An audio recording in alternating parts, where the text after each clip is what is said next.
안녕하세요. 저는 경기도에서 거주 중인 33살 먹은 주부입니다.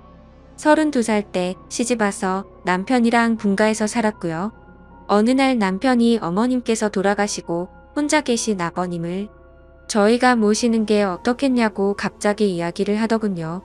어느 누가 갑자기 저런 말을 하는데 좋다고 할 수 있겠어요. 그 일로 남편이랑 많이 싸웠어요. 위에 형님도 있으신데 왜 우리가 모시냐고. 아주버님은 대기업을 다니고 계셔서 저희보다도 여유롭고 형편이 저희와는 정말 비할 수도 없을 만큼 좋습니다. 그 일로 인해 저는 남편과 끝도 없이 대화를 나누었고 정말 싸우고 볶고 거의 매일 같이 싸웠어요. 그러다 하루는 남편이 술을 먹고 울면서 진심을 담아 말을 하더군요. 저에게 무엇이든 다른 거는 당신이 원하는 대로 하자는 거 전부 다 할 테니까 제발 이번만은 부탁 좀 들어달라고요. 그러면서 남편은 이야기를 이어갔습니다. 남편이 어릴 적에는 엄청 개고쟁이였대요. 매일 사고 치고 다니고 해서 아버님께서 매번 뒤 수습하러 다니셨다고 하더라고요. 남편이 어릴 때 골목에서 놀고 있는데 지나가던 중간 크기의 트럭에 받칠 뻔 한 걸 아버님이 보시고 남편 대신 부딪히셨는데 그것 때문에 지금도 오른쪽 어깨를 잘못 쓰신대요. 그리고 아버님 하시던 일이 노가다였는데 남편이 군 제대하고도 26살 때쯤까지 놀고 먹었더랍니다. 아버님이 남편을 늦게 낳으셔서 지금 아버님 연세가 68세 되세요. 남편은 33살이고요. 60세 넘으셨을 때도 노가다 하시면서 가족들 먹여 살리고 고생만 하셨다네요. 노가다를 오래 하면 시멘트 독이라고 하나? 하여튼 그것 때문에 손도 쩍쩍 갈라지셔서 겨울만 되면 많이 아파하신다고 하더라고요. 평생 모아오신 재산으로 마련하셨던 조그만한 집도 아주버님이랑 남편 결혼할 때 집장만 해주신다고 파시고 지금은 월세 내면서 원룸에 들어가서 사신다고 하더라고요. 그런데 어머님까지 돌아가시고 혼자 계신 거 보니 마음이 아파서 눈물이 자주 난다고 하더라고요. 저희가 살림이 넉넉했으면 이런 걱정도 안 할 텐데요. 저는 집에서 살림을 하는 평범한 주부이고 남편은 혼자 직장을 다니는데 일반적인 중소기업을 다니고 이직한 지 얼마 되지 않아 한 달에 세후 150 정도를 벌어옵니다. 그런데 그걸로 아버님께서 오시면 아무래도 반찬도 지금보다는 더 신경을 써야 할 것 같고 여러 가지로 많이 힘들 것 같더라고요. 심지어 그때는 제가 임신을 했어서 아이가 3개월 차인데 모든 부분이 힘겹더라고요. 그럼에도 부유하셨던 형님께서는 절대 아버님을 못 모신다고 강력히 못 박으셨고 아주버님도 그럴 생각이 없다라고 남편이 말을 하더라고요. 저렇게 철벽 방어를 하는데 어떻게 하겠습니까? 그리고 남편이 진심 어린 말들을 저렇게까지 했는데요. 그래서 넉 달 전부터 아버님을 모시기로 하고 저희 집으로 아버님을 모셔왔습니다. 처음에는 아버님께서 오지 않으시려고 자꾸만 거절하시더라고요. 늙은이가 가봐야 집만 되고 눈치 보인다고 하시면서요. 하지만 남편이 매일같이 설득하고 우겨서 겨우 모셔왔습니다. 모셔온 첫날부터 여러모로 정말 신경이 쓰이더라고요. 그런데 우리 아버님 매번 반찬 신경 써서 정성껏 차려드리면 그걸 드시면서도 엄청 미안해하시면서 눈치를 보십니다. 가끔씩 고기 반찬이나 맛있는 음식을 해드리면 아버님께서는 드시지 않고 남겨두셨다가 저희 남편이 퇴근하고 돌아오면 남편을 먹이더라고요. 그리고 저 먹으라고 일부러 드시지도 않고요. 거기다가 하루는 장을 보고 집에 왔는데 아버님께서 바닥에 꿇어 앉아서 걸레질을 하고 계시더라고요. 저는 그 모습을 보고 깜짝 놀라서 걸레를 빼앗으려고 했더니 괜찮다고 하시면서 끝까지 고집을 부리시면서 청소를 끝마치시더라고요. 그리고 식사를 드시고 나면 곧바로 빈 그릇을 들고 가셔서 설거지도 하십니다. 아버님께 하지 말라고 몇 번을 말씀드리고 그릇들을 뺏어도 보지만 아버님은 설거지를 하시는 게 그게 마음이 편하시답니다. 제가 왜 아버님의 마음을 모르겠어요. 이 못난 며느리 눈치 보이시니 그렇게 행동하시는 거 압니다. 그래서 저도 정말 더 마음이 아픕니다. 남편이 몰래 아버님 용돈을 드려도 그거 안 쓰고 모아두었다가 저에게 용돈 하라고 주십니다. 그렇게 저희는 부유하진 않지만 서로 애틋하고 마음을 써가면서 하루하루를 지내고 있었습니다. 그런데 어제는 정말 너무 많이 슬퍼서 펑펑 울었습니다. 아버님께 죄인이라도 된 듯해서 눈물이 왈칵 나오는데 참을 수가 없더라고요. 한 달 전쯤부터 아버님께서 아침에 나가시면 저녁 때쯤 들어오시더라고요. 어디 놀러라도 가시는 것 같아서 용돈을 드려도 받으시지도 않고 웃으시면서 다녀올게 하시면서 매일같이 나가셨습니다. 저는 그래서 그냥 집안에만 있으시기엔 답답하셔서 산책이라도 다녀오시다 보다 하고서 크게 생각을 하지는 않았습니다. 그런데 어제 장을 보러 슈퍼에 갔다가 아래층 주인 아주머니를 만나게 되었습니다. 그런데 그 주인 아주머니께서 제게 어렵게 말씀을 하시더라고요. 오다가 이 집 할아버지 봤는데 유모차에 박스 실어서 가던데. 이 말을 듣고 저는 상상조차 못 해봤던 일에 깜짝 놀랐습니다. 네, 맞습니다. 아버님 아들집에 살면서 돈 한 푼 못 버시는 게 마음에 걸리셨는지 불편한 몸 이끄시고 하루하루 그렇게 박스 주우시면서 돈을 버셨더라고요. 저는 그 이야기를 듣고 장을 보다 말고 밖으로 뛰쳐나갔습니다. 아버님 찾으려고 이리저리 돌아다녀도 안 보이시더라고요. 너무 죄송하고 가슴이 아파서 집에 들어와서 정말 한없이 엉엉 울었습니다. 한참을 울고 나서 남편에게 전화해 오늘의 상황을 말하니 남편도 아무 말이 없더군요. 한참의 정적이 흐르고 남편은 일찍 들어간다고 말하고 그렇게 통화를 끊었고 남편은 저녁 5시 조금 넘어서 평소보다 일찍 퇴근하고 들어왔습니다. 남편도 마음이 정말 안 좋은지 표정도 너무 어두웠고 집에 들어오자마자 가방만 내려두고 아버님을 찾으러 나간다고 하곤 바로 집 밖으로 나갔습니다. 제가 정말 바보였고 한심한 며느리였습니다. 그렇게 매일같이 나가셨는데 관심을 가지고 진작 이 사실을 알았어야 했는데 말이죠. 며칠 전부터 아버님께서 저 먹으라고 봉지에 들려주시던 과일과 과자들을 받으면서도 아버님께서 사오신 것인지 일을 해서 사온 것인가라는 생각도 못했다니 정말 한심스럽습니다. 못난 며느리 눈치 안 보셔도 되는데 그게 불편하셨던지 아들 집 오셔서도 편하게 지내지도 못하시고 매일같이 눈치만 보시다 불편하신 몸 이끌고 그렇게 일을 하고 계셨다니 친정에 저희 아빠도 고생만 하시다가 돌아가셨는데 돌아가신 아빠 생각도 나고 해서 그렇게 저는 또 다시 한참을 펑펑 울었습니다. 그날따라 아버님 웃으실 때 얼굴에 깊게 패인 많은 주름들과 평생 고생을 하셔서 손목에서 갈라진 피부가 자꾸 눈앞에 아른거리고 생각나면서 너무나도 죄송한 마음에 남편이 아버님이랑 들어올 때까지 울고 있었습니다. 남편이 아버님을 찾아 나가고 1시간 정도 좀 넘어서 남편이 아버님을 모시고 집으로 들어오더라고요. 아버님 들어오시면서도 제 눈치를 보시면서 뒤에 끌고 오던 유모차를 숨기시는 모습이 왜 그리 마음이 아플까요? 오히려 죄송해야 할 건 저인데요. 아버님께서 미안해하는 듯한 그런 모습이 가슴에 남아서 지금도 이 글을 적는데도 마음이 너무 아픕니다. 저는 아버님의 모습을 보자마자 아버님께 달려가서 죄송하다며 손을 꼭 붙잡고서 또 펑펑 울었습니다.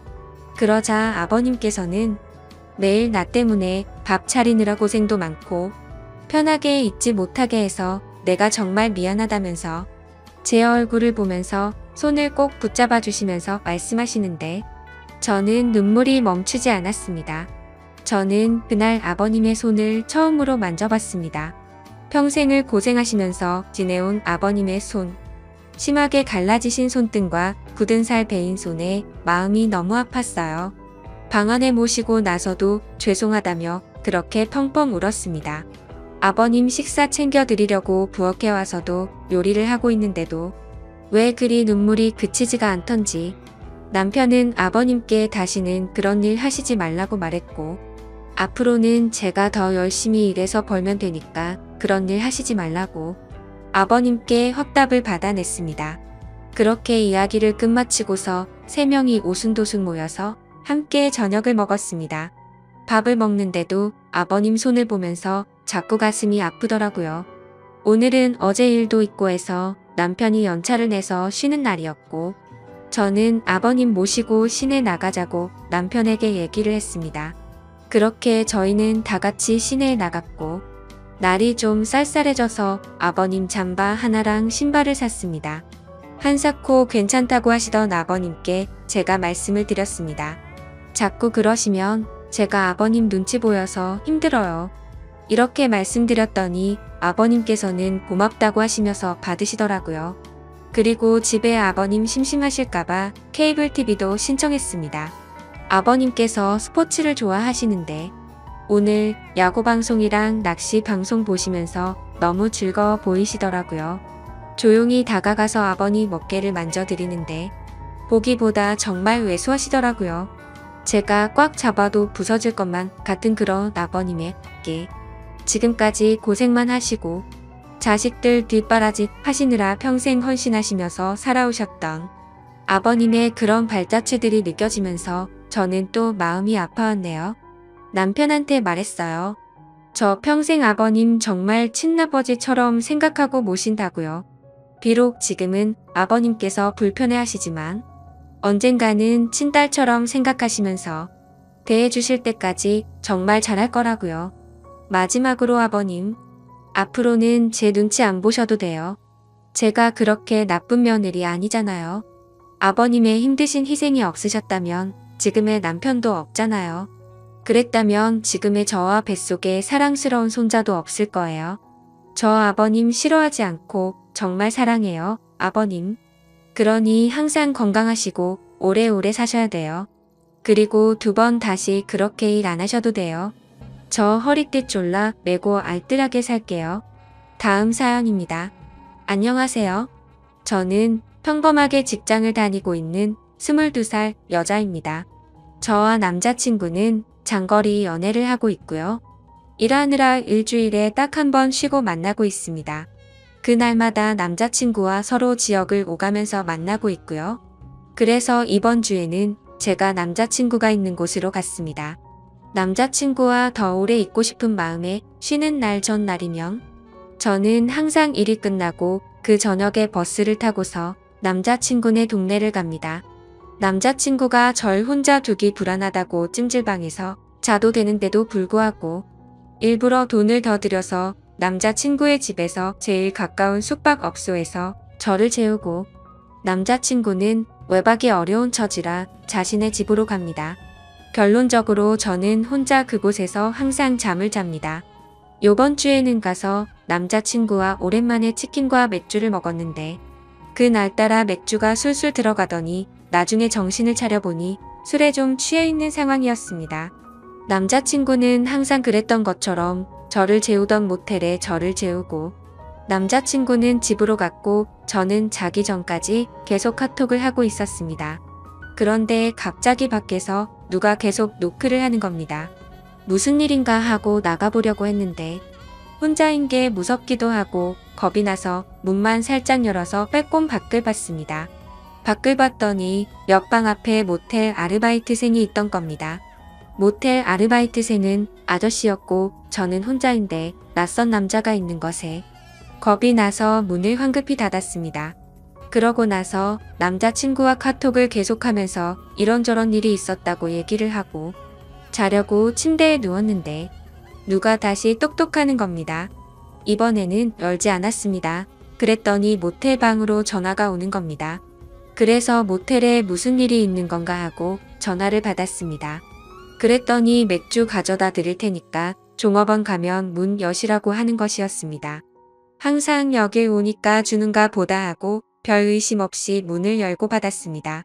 맥주를 냉장고에 넣고서 다시 침대에 누워서 남자친구와 카톡을 하면서 맥주 줬다고 얘기하고 남자친구는 저에게 앞으로 누가 와도 문 열어주지 말라고 내일 아침에 병원 갔다가 바로 가겠다며 얼른 자라고 하고서 카톡을 끝냈습니다. 그 뒤 잠들기 전에 TV를 틀었는데 컴퓨터와 연결이 된 PC가 바로 떴는데 성인 영상이 나오더라고요. 근데 그때 때마침 모텔 아르바이트생이 열쇠로 문을 따고 들어온 겁니다. 저는 이미 술이 좀 취해 있어서 그때는 그 아르바이트생이 문을 따고 들어온 줄 모르고 문이 열려 있어서 들어온 줄 알았습니다. 자려고 침대에 자리를 잡고 누워 있었던 저는 그 사람이 들어오는 걸 보고서 놀라서 침대 모퉁이에 앉았고 급하게 TV 채널을 다른 거로 돌렸습니다. 문제는 그때 술에 많이 취해 있어서 기억이 중간에 몇 부분이 나지는 않지만 왜곡되어서 기억되지는 않았습니다. 저는 채널을 돌리고서 무슨 일이시냐고 했고 그 사람의 대답은 기억이 제대로 나지를 않습니다. 그 사람이 아마 필요한 거 없느냐는 식으로 했던 것 같습니다. 저는 그 사람에게 나가시라고 계속 말했습니다. 그러고서 그 사람은 저에게 그냥 보시던 거 보세요. 이러면서 제가 들고 있던 리모컨을 빼앗고서 채널을 다시 돌리는 것이었습니다. 너무 겁나서 계속 제발 가시라고 계속 그랬더니 침대 모퉁이에 앉아있던 저를 눕히려고 제 다리를 만지는 것이었습니다. 저는 순간 겁에 질려서 그 사람의 팔을 치고 남자친구 곧 올 거라고 그랬습니다. 그랬더니 그때야 가더군요. 제가 술에 취해서 기억을 못할 거라고 생각했나 봅니다. 그러고서는 겁에 질려서 모텔 방 밖에 조그만 소리만 들려도 놀라고 식은땀 나고 잠도 계속 못 들고 다급하게 남자친구에게 카톡하고 전화했는데 남자친구가 배터리 가는 걸 잊어서 휴대전화기가 꺼져 있는 것이었습니다. 그래서 저는 너무 무서워서 그 방에서 나서지를 못했고 뜬 눈으로 계속 밤을 새우다가 아침 10시쯤에 잠이 들었습니다. 남자친구는 아침에 제 연락을 보자마자 급하게 모텔로 달려왔고 제가 자는 사이에 계산대에 가서 CCTV를 보고 아르바이트생에게 따졌지만 저에게 그랬던 아르바이트생 아저씨는 교대 근무가 끝나서 집에 간 상태였고 그 일이 새벽 6시 20분쯤에 끝난 일인데 CCTV는 메모리 문제로 6시 30분부터 녹화가 새로 되고 있었습니다. 주인은 없는 상황이었고 낮에 일하던 아르바이트생은 아무것도 모르는 상황이었던 거죠. 그래서 그 아르바이트생은 그 알바 아저씨를 불러냈습니다. 저는 무서워서 나가지를 못하였고 남자친구 혼자서 아저씨에게 가서 얘기했습니다. 그랬더니 그 아저씨는 남자친구에게 6시 30분에는 손님들이 퇴실해야 되는데 제 방의 TV 소리가 너무 시끄러웠다며 TV를 끌어 열쇠로 문을 열고 방으로 들어왔고 저를 만진 건 자는데 이불을 덮지 않고 자서 이불 덮어줄 때밖에 없었다고 말했다고 하더군요. 그리고 제가 여기 자주 오고 남자친구는 항상 가는 것도 알고 있더군요. 여기 단골이시지 않느냐고. 저는 TV 소리를 크게 튼 적도 없었고 그 아저씨 때문에 무서워서 아침 10시까지 한숨도 못 잤습니다. 저는 그날 밤겁에 질려서 벌벌 떨면서 잠도 못 자고 밤새워 무서워했던 것도 그렇고 너무 억울하고 어이가 없어서 그 아저씨에게 가서 따졌습니다. 다시 말해보시라고. 아저씨가 언제 그러셨냐고. 그랬더니 도리어 그 아저씨는 자기가 언제 그랬냐면서 그러는 겁니다. 제가 술을 마셨어도 기억을 다 하고 있는데도 그 아저씨는 제가 술에 좀 취해 있던 것도 알고 남자친구가 갔다는 걸 알고서 계속 거짓말을 해댄 겁니다. 저는 더는 말해도 안 통하고 자기는 그런 적 없다고 할 것 같기도 하고 사실 이런 일이 처음이고 너무 당황스러워서 얘기하다가 눈물이 나와서 혼자 밖으로 나갔습니다. 경찰서를 가도 심증은 있지만 물증이 없어서 일만 더 복잡해질 것 같고 남자친구가 사는 지역에 계속 올 수도 없는 상황이어서 이런저런 생각을 한 저는 남자친구에게 그냥 나오라고 했습니다. 남자친구는 제가 나간 후에 조금 있다가 나왔고 아저씨와 계속 얘기를 해봤지만 끝까지 자기는 TV 소리 때문에 그랬다면서 모텔의 다른 고객들을 위해서 그랬다면서 새벽 6시 30분이 어떻게 손님들 퇴실 시간입니까? 제가 만약에 아주 만약에 소리를 크게 틀고 있었다고 해도 여자 혼자 모텔방에 있는 걸 알면서도 문을 따고 들어오는 게 말이나 됩니까? 그리고 자는 제가 이불을 덮고 있지 않아서 이불을 덮어주느라 만졌다는 건 또 말이 됩니까? 변명해도 어떻게 그렇게 할까요? 집에 와서 생각해보니까 더 화가 나는 겁니다. 너무 억울하고 지금 가서 그깟 5만 원 던져주고서 경찰서 가자고 하고 싶습니다. 하지만 그럴 시간도 안 되고 어제도 밤에 울면서 남자친구와 전화했습니다. 내가 대체 뭘 잘못했길래 이런 일을 당해야 하느냐고. 너무 억울하다고. 심증은 있는데 물증도 없는 지금. 물증이라고는 모텔에 그 아저씨가 들고 왔던 맥주와 새우깡이 있었고 카톡으로 실시간으로 남자친구와 얘기했던 내용이 전부입니다.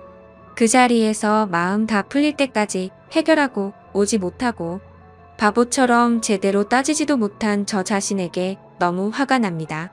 남자친구도 자신이 지켜주지 못해서 정말 미안하다면서 죄책감을 느끼고 있습니다. 그래서 이젠 남자친구에게도 얘기하지 못할 것 같습니다. 어떻게 해야 하나요? 누군가에게 말을 한다고 해결되는 것도 아니고 그냥 답답한 마음에 여기에다가 글을 씁니다. 자작 글도 아니고 정말 상처받고 놀라고 힘들었으니까. 악성 댓글은 달지 말아주세요. 여자분들은 어딜 가도 꼭 조심하세요.